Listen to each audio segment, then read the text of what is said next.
Grand Teton National Park, June 2021. A young man venturing into the wilderness vanishes without a trace. What began as a serene solo hike quickly escalated into a national mystery. Search teams relentlessly scoured the rugged terrain, both from the ground and the air. Days turned into weeks, and clues emerged only to dissipate into nothingness. However, what followed defied all expectations. This is the story of Cian McLaughlin, a case that still leaves even the most seasoned experts asking, how is this possible? On that Tuesday morning, June 8th, 2021, Cian was seemingly in particularly high spirits. Friends who received his messages found nothing unusual, just the familiar warmth and sparkling humor that always defined him. His attempt to video call his mother, Grain, in Ireland was further testament to the strong bond they maintained despite the ocean separating them. Cian wasn't just a transient tourist in Wyoming. This charismatic young man, with shoulder-length brown hair and an infectious Irish accent, had made Jackson his home for 2 years. Tall at 6 feet with an athletic build, he was living the dream that beckons so many to the American West. In winter, he worked as a snowboard instructor, and in summer, he bartended, surrounded by some of the planet's most breathtaking wilderness. Those who knew Cian described him as a magnetic personality. His best friend, Max Newman, later recalled, "Everyone who knows Cian loves Cian. He had a unique and genuine energy, and he was a local legend of sorts." The only child from South Dublin, Cian was educated at Newark Comprehensive School before briefly attending Dublin Institute of Technology. But his heart always yearned for America, for adventure, for the mountains that called to something deep within him.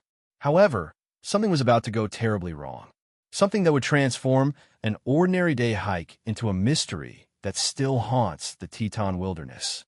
At precisely 2:15 p.m. on June 8th, surveillance cameras captured Cian's vehicle entering Grand Teton National Park via the Moose entrance station. The footage clearly showed him dressed in a white short-sleeve shirt and his distinctive red Apple Watch. These details would later become crucial to the investigation. But where was he headed? Computer forensics later revealed that before his hike, Cian had conducted online searches focused on Delta Lake. Delta Lake is situated high in the Tetons, accessed via the challenging Lupin Meadows Trail, a route that commands respect even from experienced hikers. The trail system Cian chose that day leads to some of Grand Teton's most spectacular, yet most dangerous locations: Garnet Canyon, Surprise Lake, Amphitheater Lakes, and Delta Lake. These are not casual strolls. They're serious backcountry routes, traversing steep, technically demanding terrain where one wrong step can be fatal. What makes Cian's choice even more puzzling is his lack of essential gear. Unlike most hikers tackling these difficult routes, he carried a minimal setup, just one water bottle, no backpack, no emergency supplies. He was dressed in shorts, that same white t-shirt, a bucket hat, and his distinctive gold-rimmed round sunglasses. A prominent tattoo stood out on his left forearm, serving as one of his most distinguishing features. Around 3:30 p.m., Cian's iPhone last pinged on Teton Park Road. This single electronic pulse was the last confirmed trace of his presence, a digital ghost marking the precise moment a living, breathing young man began his journey into the unknown. The terrain he was entering is unforgiving. The Grand Teton wilderness grants no second chances. Weather can shift in minutes, turning sunny skies into deadly storms. Rockfalls are common here. Stream crossings can become raging, dangerous torrents. Even seasoned mountaineers, properly equipped, have perished in these mountains. Yet, Cian, despite 2 years in Wyoming and familiarity with hiking, ventured in with gear more suited for a casual day stroll than a serious mountain expedition. What compelled him to make such a decision? Was it overconfidence born from familiarity with the area? Or did something else influence his choices on that fateful day? As the afternoon sun began to dip behind the towering peaks, Cian McLaughlin pressed deeper into the wilderness that would soon consume him whole. Thursday, June 10th, was supposed to be a regular workday for Cian. His employer in Jackson expected him for his shift, but the young man never appeared. For someone known for his reliability and friendly demeanor, this absence was entirely uncharacteristic. Friends tried calling, but there was no answer. Messages remained unread. As hours turned into a full day, worry began to gnaw at those who cared for him. By Saturday evening, June 12th, that worry had escalated into genuine fear. Someone contacted authorities to report Kian missing. Sunday morning, June 13th, brought the first major breakthrough in what was becoming a massive search and rescue operation. Park staff, inspecting trailheads, discovered Kian's vehicle parked at the Lupin Meadows trailhead parking lot, precisely where one would typically park to access the trail system leading to Garnet Canyon and Delta Lake. This discovery sent a shiver through the search team. The car had been there for 5 days. 5 days of harsh mountain weather. 5 days of nighttime temperatures that could kill an unprepared hiker. 5 days of a young man's life hanging by a thread somewhere in the vast wilderness. Immediately, Grand Teton National Park launched a full-scale search operation. This was no ordinary check. It was a comprehensive effort involving over 60 park staff, helicopter teams, K-9 search and rescue units, and members of Teton County Search and Rescue. They utilized thermal imaging technology, aerial reconnaissance, and enlisted some of the nation's most experienced wilderness rescue specialists. The search focused on high-probability areas, the routes most likely to be taken from the Lupin Meadows trailhead. Teams scoured Garnet Canyon, the areas around Surprise Lake, Amphitheater Lakes, and Delta Lake. They searched with the desperate hope that comes with knowing every hour matters, that somewhere in that labyrinth of rock and forest, a human life might still be clinging to existence. But the wilderness held its secret. Day after day, teams returned empty-handed. No gear, no tracks, no sign that Kian McLaughlin had ever set foot in those mountains. It was as if he had simply evaporated into the thin mountain air. The psychological toll on the searchers was evident. As Park Ranger C.J. Adams later admitted, with each passing day, and given the conditions, the likelihood of McLaughlin being found alive grew slimmer and slimmer. Nevertheless, they pressed on, driven by that universal human inability to simply give up on finding another person. Then, on June 14th, what seemed like the breakthrough everyone had prayed for occurred. A local woman named Heather Mykoski, 40, well acquainted with the Jackson area, contacted authorities with information that changed the entire search operation. Mykoski claimed she had seen Kian on June 8th, around 2:30 p.m., walking approximately half a mile from the Lupin Meadows trailhead. But her account contained incredibly specific details that immediately caught investigators' attention. According to Mykoski, she had actually spoken with the missing hiker. He told her where he worked, mentioned he was from Ireland, and stated he currently lived in Jackson. More importantly, she claimed he described his destination. He was heading south to Taggart Lake, where he planned to jump off his favorite rock into the water. The level of detail was striking. Mykoski described a person perfectly matching Kian's physical description: shoulder-length hair, round glasses, white shirt, shorts, and a hat. She even mentioned seeing tattoos on his arms, and noted he was carrying a water bottle. This information completely shifted the search strategy. Teams that had focused on Garnet Canyon and Delta Lake suddenly pivoted to the Taggart Lake and Bradley Lake areas. Hundreds of hours of search time were redirected based on Mykoski's testimony. The tragedy was that hope returned to Kian's loved ones. His mother, Grain, monitoring the search from Ireland, felt that renewed sense of possibility that comes when concrete information emerges from the void of uncertainty. Search teams, with renewed energy, plunged into the new area, convinced they finally had a clear direction. However, there was something unsettling about Mykoski's testimony that investigators couldn't simply dismiss. The conversation she described seemed unusually detailed for a casual trail encounter. Why would a hiker share such personal information with a complete stranger? And why would he specifically mention his favorite jumping rock at Taggart Lake? Further investigation began to reveal cracks in Mykoski's account. When authorities conducted extensive searches around Taggart and Bradley Lakes, they found nothing. No trace of Kian. No evidence he had ever been in the area. The pristine wilderness showed no signs of recent human presence. Meanwhile, other potential sightings continued to come in from entirely different areas.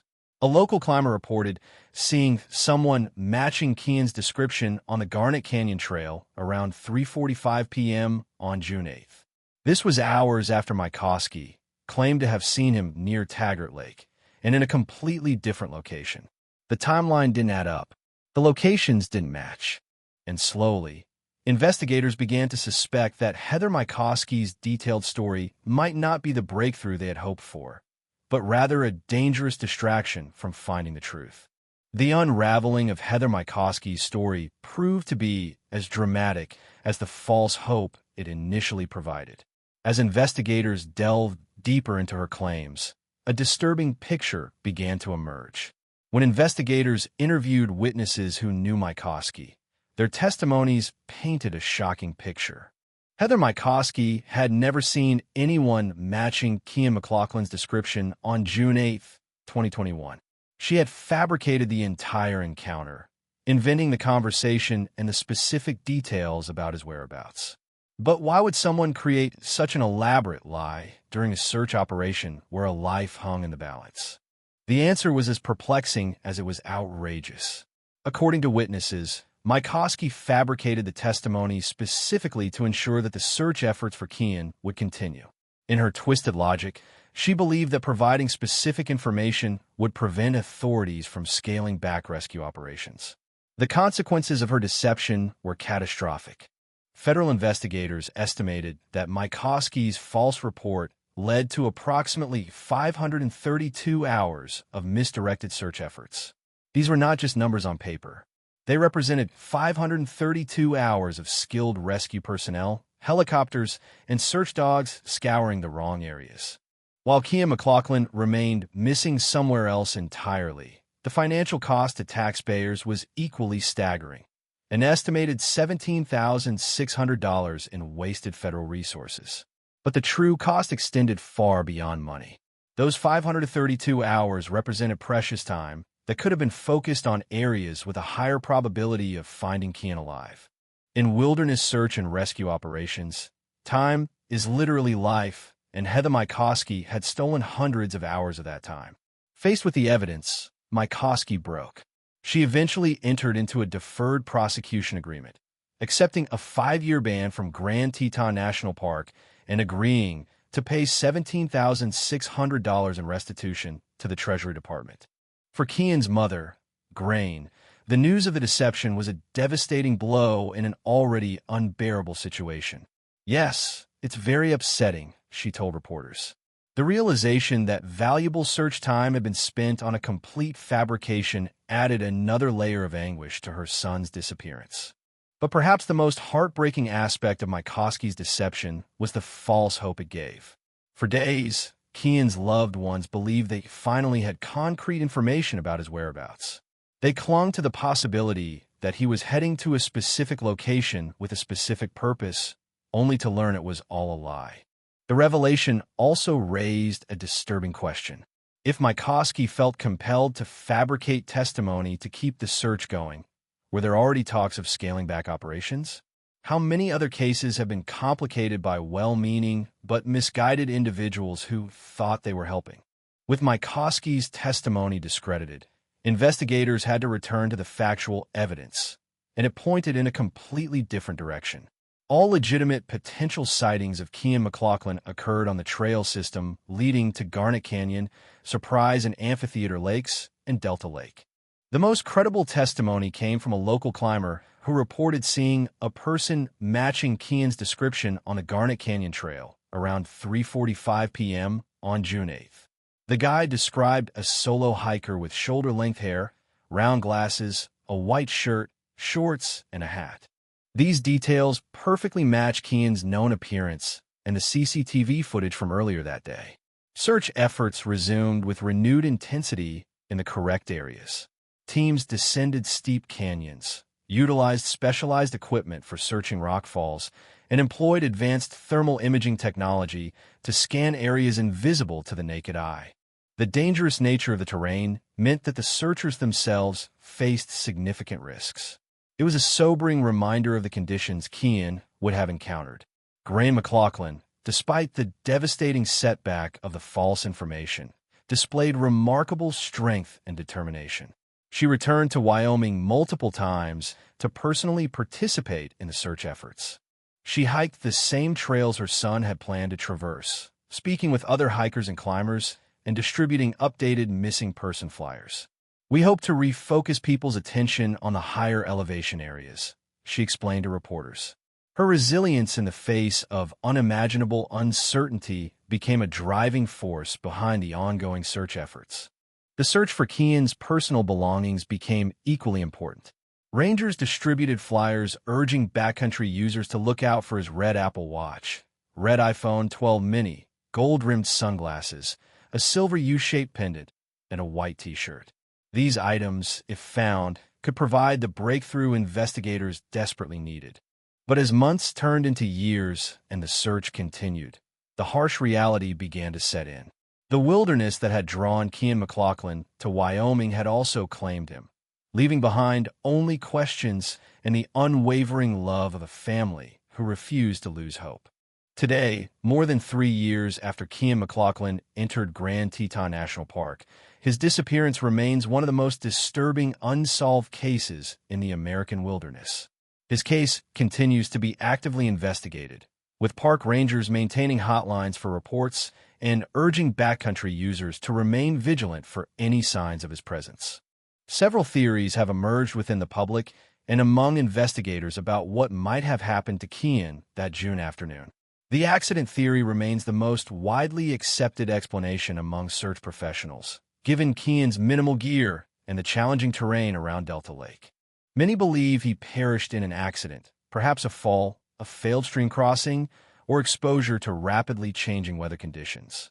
The lack of any trace suggests his remains may be in an area too remote or dangerous for searchers to access. The disorientation theory suggests Kean became lost or disoriented, possibly due to altitude, dehydration, or panic. In this scenario, he could have wandered far from established trails, making him nearly impossible to locate in a vast wilderness.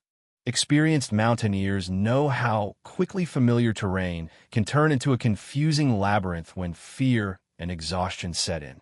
The wildlife theory, while less discussed publicly due to sensitivity towards the family, is privately acknowledged by some wildlife experts who suggest that encounters with bears or other wildlife could explain both the disappearance and the lack of detectable evidence.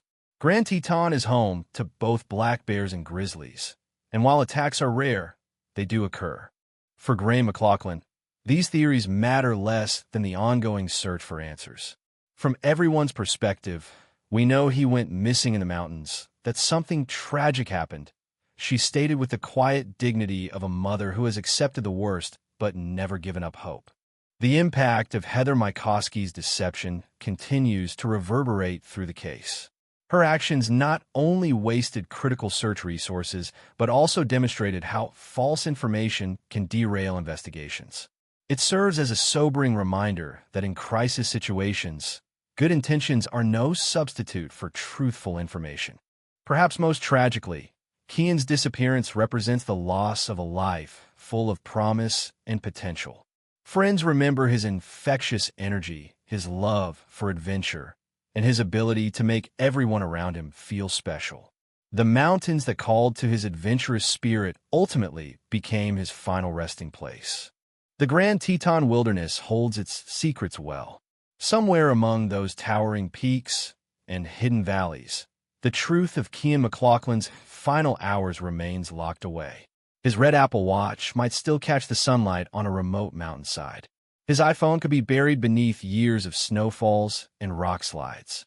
His thin, wire-rimmed glasses might rest at the bottom of a mountain stream, hidden from human sight, forever consumed by the wild. Yet, as the majestic mountains continue to guard their mysteries, the memory of Kean McLaughlin remains vibrant and unfading in the hearts of all who genuinely loved him. His tragic story serves as a dual lesson. It is both a celebration of the indomitable, adventurous spirit that draws people to the planet's wildest and most pristine corners. It is also a sobering reminder of the profound respect and caution that these mighty and unpredictable places invariably demand from anyone who dares to step into their domain. The search continues, unyielding, and hope, against all odds, continues to flicker. Somewhere in the vast expanse of Grand Teton National Park, the mystery of what happened to the young Irishman on that June afternoon in 2021 still awaits its resolution. An unsolved enigma defying time and human understanding.